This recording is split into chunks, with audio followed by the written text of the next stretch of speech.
Hi friends, this is MD Waseem. Welcome to my channel Waseem Academy. Friends, आज मैं आपके सामने लेकर के आया हूँ notifications for the reopening of the portal for submissions of applications form. Okay, 2014 TET pass out candidate जिनका number 82 marks आया था, उन लोगों के लिए फिर से पोर्टल को ओपन कर दिया गया है। वो लोग ऑनलाइन पोर्टल पे अपना पूरा डिटेल्स डाल करके इंटरव्यू में एलिजिबल हो सकते हैं। तो जैसे कि आप लोग देख सकते हैं, आज ही के डेट में एक नोटिफिकेशंस आया है, notifications for the reopening of the portal submission of applications form.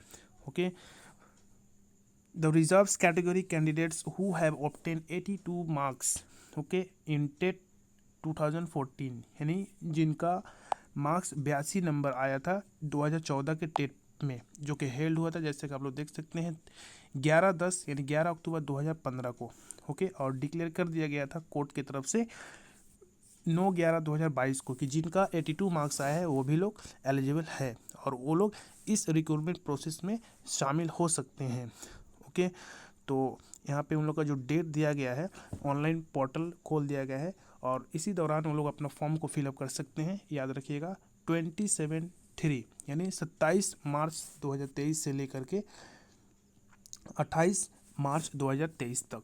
Okay, पूरा एक दिन तकरीबन टाइम दिया गया है। उसके बाद से पोर्टल को बंद कर दिया जाएगा 28/3 तकरीबन 12 बजे। ओके, तो आप लोग 27/3 को मस्ट आप लोग वन टाइम चेक कर लीजिए। ओके, जो आज के डेट में ये नोटिफिकेशन जारी हुआ है। ओके, किसी भी किस्म का इन्फॉर्मेशन हो, कोई डाउट हो तो आप लोग कमेंट बॉक्स में कमेंट कर सकते हैं। आज की वीडियो में बस इतना ही। और ये भी बता दें कि इसके बाद एक और नोटिफिकेशन में भी आ सकता है, जो 2017 में जिनका मार्क्स 82 आया था उन लोगों को भी ये पोर्टल ओपन कर दिया जाएगा, मे बी नेक्स्ट वीक में।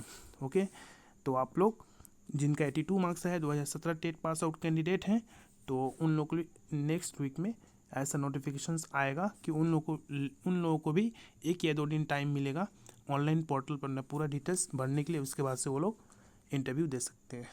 तो चलिए, आज के वीडियो में बस इतना ही। मिलते हैं नेक्स्ट वीडियो में। Thank you friends, thanks.